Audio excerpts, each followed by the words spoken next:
Podcast. My name is David. And my name is Donnie. So we're here to talk entrepreneurship. Hey, real quick, because we're actually live right now. Do y'all know of any other podcasts that teach entrepreneurship? What is, or from a duo or 3 people, 4 people, or whatever?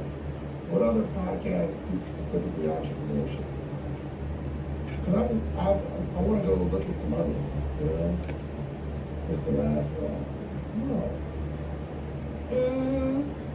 What's that song from the early 2000s? And it might be.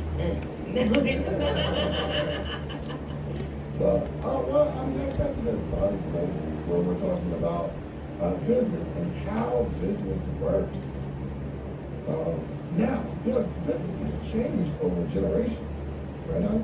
Business has changed over generations. Yes, business has changed over generations, but the way that we do business has changed so much in the last just 5 years. Things that were working, marketing strategies that were working, sales techniques that were working, the way you actually acquired a customer. While there will always be some traditional business practices that never change, the way that we do business the way that we've been doing business in the last 5 years has changed significantly, and the way that we've been doing business over the last 12 months has also changed significantly.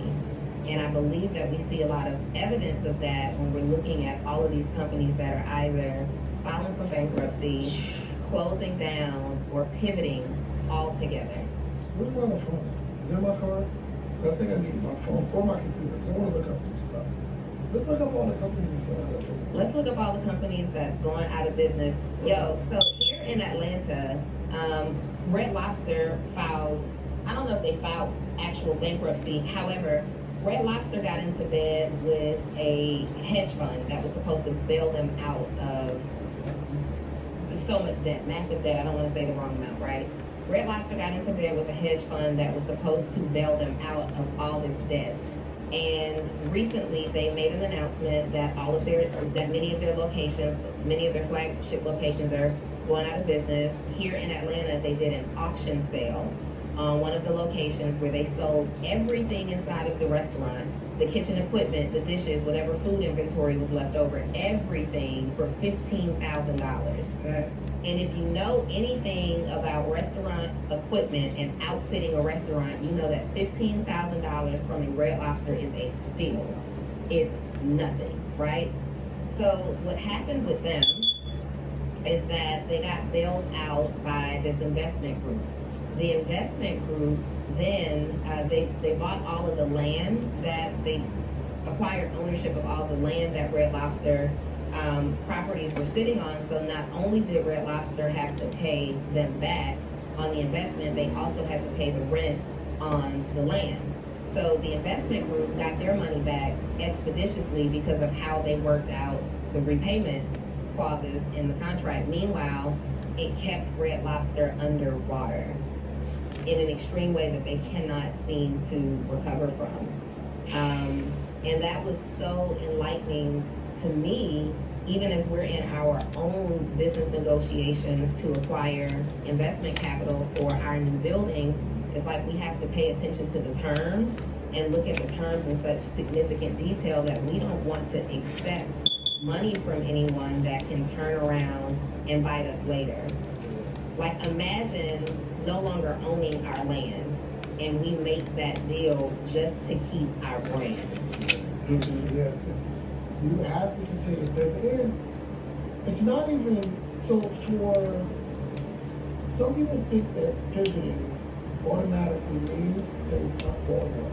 When really, you just gotta get to that next level. So Diane and I have never raised money before, but we find it interesting that a lot of companies do.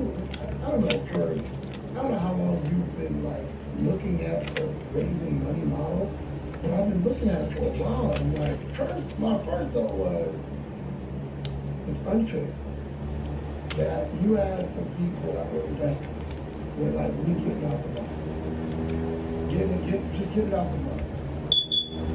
And I was also looking at it like, well, those people aren't going to invest in themselves. So it doesn't mean that things aren't going well. It just seems like you want to get to that next level. So I thought people that were raising money is because they don't have their own money and they're not willing to put their own skin in the game. Mm-hmm.